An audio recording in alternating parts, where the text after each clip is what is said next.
Welcome to our YouTube channel S study MTGT। S study MTGT YouTube channel पर आपका स्वागत है। आज हम लोग पढ़ेंगे प्रेजेंट कंटिन्यूअस टेंस।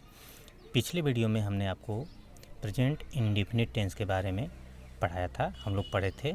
आज हम लोग पढ़ेंगे प्रेजेंट कंटिन्यूअस टेंस। अगर ये वीडियो आपको हेल्पफुल लगता है, अच्छा लगता है, तो आप इस वीडियो को लाइक करें, सब्सक्राइब करें तथा ज़्यादा से ज़्यादा लोगों को शेयर करें ताकि ज़्यादा से ज़्यादा लोग इसका लाभ उठा सकें। तो चलिए दोस्तों, शुरू करते हैं प्रेजेंट कंटिन्यूअस टेंस। इस टेंस की पहचान क्या है? इस टेंस की पहचान है रहा है, रही है, रहे हैं, रहा हूँ, रहे हो आदि वाक्य के अंत में आता है। अर्थात इस टेंस के जो सेंटेंस होते हैं, वाक्य होते हैं, उन वाक्यों के अंत में रहा है, रही है, रहे हैं, रहा हूँ आदि, रहे हो आदि, ये जो है कि वाक्य के अंत में आता है। उदाहरण देख लीजिए, जैसे राम घर जा रहा है, वे क्रिकेट खेल रहे हैं, मैं एक पत्र लिख रहा हूँ। ये देखिए, रहा है, रहे हैं, रहा हूँ आदि, ये जिसकी पहचान है, ये पहचान इसमें मिल रही है। अतः कहा जा रहा है, कहा जा सकता है कि ये जो है कि प्रेजेंट कंटिन्यूअस टेंस का सेंटेंस या वाक्य है। तो चलिए अब इसका अनुवाद बनाना सीखते हैं। तो हमने पिछली वीडियो में आपको ए ग्रुप और बी ग्रुप के बारे में बताया था। किसके बारे में बताया था? ए ग्रुप और बी ग्रुप के बारे में। इसमें भी हम चर्चा कर दे रहे हैं। देखिए, ए ग्रुप यानी ही, सी, इट, हु, बॉय, गर्ल, नाम या एक वचन कर्ता। और बी ग्रुप में किस कर्ता को रखा गया है? बी ग्रुप में रखा गया I, we, you, they, boys, girls या बहुवचन कर्ता। ये बी ग्रुप के कर्ता हो गए। अब चलिए नियम पर चलते हैं। नियम यानी रूल। नियम क्या है?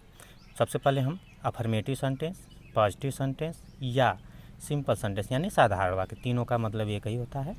अफर्मेटिव का मतलब साधारण वाक्य, पॉजिटिव का मतलब साधारण वाक्य, सिंपल सेंटेंस साधारण वाक्य या स्वीकारात्मक वाक्य कह सकते हैं। इनका अनुवाद हम कैसे बनाते हैं, सबसे पहले हम लोग ये सीखेंगे। तो नियम क्या है कि ए ग्रुप का अगर कर्ता था, यानी ये जो ए ग्रुप है ना, ये ए ग्रुप में ही, सी, इट, हु, बॉय, गर्ल, नाम या एक वचन कर्ता जो आ रहा है, इनके साथ क्या करना है? इन सभी कर्ता के साथ सहायक क्रिया इज का प्रयोग करना है और मुख्य क्रिया की फर्स्ट फॉर्म में ING लगाना है। और अगर बी ग्रुप का कर्ता आ रहा है, जैसे बी ग्रुप में I, we, you, they, boys, girls या बहुवचन कर्ता, तो बी ग्रुप का कर्ता अगर आएगा तो आपको सहायक क्रिया आर का प्रयोग करना है और मुख्य क्रिया की फर्स्ट फॉर्म में ING लगाना है। आई, जरा आई पर आप ध्यान दीजिएगा।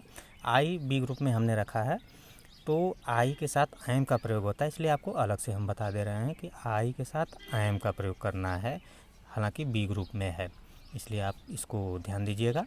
तो आई के साथ एम का प्रयोग, और चाहे इज का प्रयोग हो, चाहे आर का प्रयोग हो, चाहे एम का प्रयोग कर्ता के अनुसार हो, उसके साथ मुख्य क्रिया की फर्स्ट फॉर्म में ING का प्रयोग करते हैं। तो चलिए सबसे पहले ए ग्रुप का उदाहरण लेते हैं। ए ग्रुप का कर्ता लेंगे और उसका अनुवाद करके हम लोग सीखेंगे कि किस तरीके से अनुवाद किया जाता है। तो राम घर जा रहा है, राम ए ग्रुप का है। कैसे है? क्योंकि यहाँ देखिए नाम है ना, तो नाम कोई भी हो ए ग्रुप में रखा जाएगा और ए ग्रुप का नियम लगेगा। तो करते क्या है, राम ए ग्रुप का हो गया और ए ग्रुप के साथ लगाना क्या है? सहायक क्रिया इज लगाना है। आप सबसे पहले कर्ता ही लिखते हैं। कर्ता होता क्या है? कर्ता वो होता है जिसके द्वारा क्रिया संपन्न होती है। जैसे राम घर जा रहा है, तो कौन घर जा रहा है? राम, अर्थात राम के द्वारा घर जाया जा रहा है, अर्थात क्रिया राम के द्वारा संपन्न हो रही है, अर्थात राम क्या हो गया? कर्ता हो गया।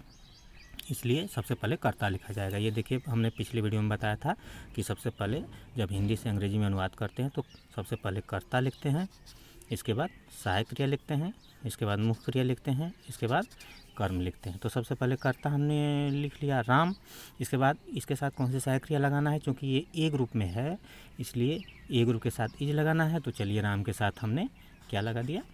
इज लगा दिया। और इसके बाद क्रिया की फर्स्ट फॉर्म, यानी जाना की अंग्रेजी गो है फर्स्ट फॉर्म, और इसके साथ हमने लगा दिया आई ING, ये देखिए ING जुड़ गया। तो ये क्या हो गया, राम इज गोइंग और अंत में कर्म यानी घर, होम।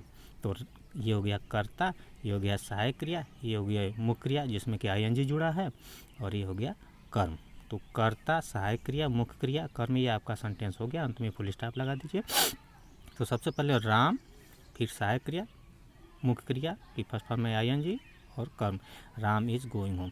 अब अगर आपको नेगेटिव सेंटेंस बनाना है तो आपको कुछ नहीं करना है, इसी सहायक क्रिया इज के बाद आपको क्या लगा देना है, नॉट लगा देना। ये जो नॉट लगा है ना, इसी के बाद नॉट लगा देना है। बाकी सब सेंटेंस आप वर्ड टू वर्ड उतार लीजिए, राम इज नॉट, फिर गोइंग, फिर होम। ये आपका नेगेटिव सेंटेंस बन गया। कौन सा सेंटेंस बन गया आपका, नेगेटिव सेंटेंस बन गया। अब इंटरोगेटिव सेंटेंस में जैसे जो क्या वाला आता है, जिसमें क्या पहले आता है, जैसे क्या राम घर जा रहा है, अगर ऐसा वाक्य आ रहा है तो इसमें कुछ नहीं करना, इसी ईज को क्या कर देना है, पहले लिख देना है। इसी ईज को पहले लिख करके बस जैसे है सबको उतार लेना है, नाट नहीं लगाते हैं। अगर नाट का प्रयोग करना है तो करते हैं, जैसे क्या राम घर नहीं जा रहा है, अगर ऐसे रहे तो is Ram not going home करके लिख देंगे। अगर नहीं है तो नहीं लिखेंगे, तो ईज को पहले कर दीजिए, फिर राम लिख दीजिए, फिर गोइंग लिख दीजिए, फिर होम लिख दीजिए, अंत में क्वेश्चन मार्क लगा दीजिए। और अब वह वाक्य जिसमें WH टाइप के वर्ड यूज़ होते हैं, जैसे वेयर, व्हाट, व्हेन आदि, तो इनका जब अनुवाद करते हैं तो कुछ नहीं, केवल उसी की अंग्रेजी यानी कब, कहाँ, क्यों, कैसे, उसकी अंग्रेजी आप यहाँ पे लिख देंगे, बाकी इसी को उतार देंगे। जैसे वेयर आपने लिख दिया, वेयर लिखने के बाद आपको करना क्या है, ईज को आपने ले लिया, राम को ले लिया, गोइंग को ले लिया, होम को नहीं लेंगे क्योंकि वेयर का आंसर होम है। जैसे ऐसे नहीं होगा कि राम कहाँ घर जा रहा है, ये गलत हो जाएगा। इसलिए राम कहाँ जा रहा है, जिसका उत्तर मिलेगा कि राम घर जा रहा है, तो यहाँ पे होम क्या हो जाएगा, नहीं लिखा जाएगा। तो वेयर लिख करके फिर हमने क्रमशः वर्ड टू वर्ड इसको क्या कर लिया, उतार लिया। तो वेयर, फिर ईज, फिर राम, फिर गोइंग, होम लिखते नहीं हैं। तो ये आपका चारों सेंटेंस बन गया। अब चलिए बी ग्रुप का उदाहरण ले लेते हैं। तो बी ग्रुप में क्या करते हैं, ये देखिए बी ग्रुप का उदाहरण लिया जा रहा है। जैसे वे क्रिकेट खेल रहे हैं, वे की अंग्रेजी क्या होती है, दे। दे बी ग्रुप में है। जैसे देखिए इसमें IVU दे को बी ग्रुप में लिखा गया है। तो बी ग्रुप में है, इसलिए बी ग्रुप की सहायक क्रिया यहाँ पे लगेगी आर। तो चलिए इसमें आर लगा दिया जा रहा है ना। तो दे कर्ता हो गया, वे की अंग्रेजी दे कर्ता, इसके बाद सहायक क्रिया आर लग गई। और खेलना की इंग्लिश होती है प्ले, प्ले में जुड़ गया ING। अब तो हो गया दे, फिर आर, फिर प्लेइंग, फिर क्रिकेट। इसके बाद जब नेगेटिव लगाना है, नेगेटिव वाक्य बनाना है, नेगेटिव नकारात्मक वाक्य जब बनाते हैं तो दे आर ऐसी सहायक क्रिया के बाद क्या करते हैं, नॉट लिख देते हैं। क्या लिख देते हैं, नॉट लिख देते हैं। तो they are not playing cricket, ये नेगेटिव सेंटेंस हो गया। अब अगर इंट्रोगेटिव सेंटेंस बनाना है तो इसी आर को क्या करेंगे, पहले लिख देंगे और बाकी सब उतार लेंगे। देखिए दे उतर गया, नॉट नहीं लिखते हैं, ज़रूरत पड़ती हो तो लिखते हैं। जैसे क्या वे क्रिकेट नहीं खेल रहे हैं, अगर ऐसे रहे तो are they not playing cricket, ऐसे दे के बाद नॉट लिख देंगे, नहीं तो नहीं लिखेंगे, जनरली नहीं लिखते हैं, जब रहता है तभी लिखते हैं। तो क्या वे क्रिकेट खेल रहे हैं, तो आर दे प्लेइंग क्रिकेट, यानी आर को यहाँ पे लिख करके बाकी सबको क्रम से उतार लीजिए, ठीक है, दे प्लेइंग क्रिकेट। अब चौथा वाक्य बनाना है कि where are they playing cricket, वे क्रिकेट कहाँ खेल रहे हैं, यानी WH टाइप के जो इन सेंटेंस होते हैं उनका बनाने के लिए। तो वेयर से अगर आप बना रहे हैं यानी वो कहाँ अगर है तो इसी वेयर को लिख करके बाकी सबको उतार लीजिए। देखिए वेयर आर, फिर दे, फिर प्लेइंग, फिर क्रिकेट। देखिए वेयर लिख करके सबको हमने इसी तीसरे वाले वाक्य को जो अंग्रेजी में बना है उसको हमने यहाँ पे लिख दिया, देख रहे हैं ना, वेयर, फिर सेम ऐसा ही है, आर दे प्लेइंग क्रिकेट, ये चौथा वाक्य बन गया। अब ज़रा आई का प्रयोग देख लीजिए, हमने बताया था कि आई के साथ IM का प्रयोग होता है, तो ये भी देख लीजिए आई का प्रयोग। जैसे मैं एक पत्र लिख रहा हूँ, तो आई करता हो गया। इसके बाद आई के साथ देखिए क्या लगाने के लिए यहाँ पे बताया गया था आपको, आई के साथ IM का प्रयोग करना है और मुख्य क्रिया की फर्स्ट फॉर्म में ING लगाना है। आई के साथ IM, मेन वर्ब की फर्स्ट फॉर्म में ING। तो चलिए यहाँ मेन वर्ब की फर्स्ट फॉर्म में आईएनजी लगा देते हैं। तो आई सहायक क्रिया एम, फिर राइट लिखना की अंग्रेजी राइट, और इसमें आईएनजी लगाना है तो हमने आईएनजी लगा दिया। अब देखिए ज़रा यहाँ पे ध्यान दीजिएगा, WRITE राइट मनी लिखना होता है, लेकिन ई यहाँ पे नहीं लिखेंगे क्योंकि आईएनजी जब लगाते हैं तो ई हट जाता है।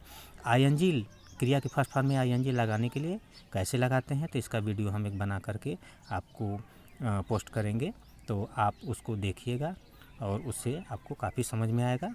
उसको इस वीडियो के बाद उसी वीडियो को हम अपलोड करेंगे ताकि आपको उससे काफ़ी सहायता मिल सके। तो यहाँ पर देखिए, आई एम राइटिंग, ये मुख्य क्रिया की फर्स्ट फॉर्म में आईएनजी, ए लेटर एक पत्र, I am writing a letter. Negative बनाना है तो बस ये सहायक क्रिया आपको मिल गई, एम के बाद नॉट लिख करके बाकी सब उतार दीजिए, आई एम नॉट लिख करके राइटिंग ए लेटर सब उतार देना है। इसके बाद क्या मैं एक पत्र लिख रहा हूँ ऐसे तो होता नहीं है, यानी किसी से जब पूछा जाएगा तो वो यू होगा यानी तुम होगा, इसलिए अब यहाँ पे ज़रा आई का यू कर लेते हैं ताकि जब आप आई में मिले तो जब यू का प्रयोग करेंगे तो चूंकि यू बी ग्रुप में है, यहाँ पर देखिए यू किस में है, बी ग्रुप में है, आई वी यू बी ग्रुप में है और बी ग्रुप के साथ आर लगाना है, इसलिए हम क्या करेंगे, सहायक क्रिया जो एम है तो यहाँ पर यू रहता तो आर आता, तो आर को पहले लिखेंगे, ये आर, यू के साथ आर का प्रयोग होता है इसलिए आर पहले लिखेंगे, फिर you writing a letter, are के बाद कर्ता, फिर मुख्य क्रिया की फर्स्ट फॉर्म में आईएनजी, ए लेटर, ये कर्म हो गया। तो are you writing a letter, अगर पत्र लिख रहे हैं तो हाँ, नहीं लिख रहे हैं तो ना, यानी जो जवाब देगा वो आई होगा, और ये क्वेश्चन करेंगे तभी तो आई का आंसर मिलेगा, इसलिए आई को हमने कर्ता यू में चेंज कर दिया है और यू के अनुसार सहायक क्रिया ले लिया है। अगर यू ऐसा नहीं करते तो आई एम यहाँ पे लिखा जाता, आई यहाँ पे लिखा जाता, जैसा कि क्रम हमने बताया है। तो अब आई को यू में चेंज कर लिया, are you writing a letter. अब देखिए अगर व्हाट से बनाते हैं तो व्हाट का जो उत्तर है वो ए लेटर है और ए लेटर हट जाएगा, तो what are you writing, what लिख करके और आर भी उतार लीजिए, यू भी उतार लीजिए, राइटिंग भी उतार लीजिए, ए लेटर नहीं लिखेंगे। क्यों? क्योंकि व्हाट का उत्तर ही ए लेटर है। तुम क्या लिख रहे हो? एक पत्र, तो एक पत्र यानी ए लेटर यहाँ पे नहीं लिखा जाएगा। तो दोस्तों इस तरीके से ये प्रेजेंट कंटिन्यूअस टेंस आपको काफ़ी हेल्पफुल लगा होगा। अगर आपको कोई प्रॉब्लम हुई हो समझने में तो आप कमेंट बॉक्स में कमेंट कर सकते हैं, हम उसका समाधान करने का प्रयास करेंगे। आशा है ये वीडियो आपको अच्छा लगा होगा। अगर आपको अच्छा लगा होगा, हेल्पफुल लगा होगा तो आप इस वीडियो को ज़्यादा से ज़्यादा लाइक करें, सब्सक्राइब करें तथा ज़्यादा से ज़्यादा शेयर करें ताकि ज़्यादा से ज़्यादा इसका लाभ उठाएं लोग। और इसी के साथ जय हिंद, जय भारत, वंदे मातरम।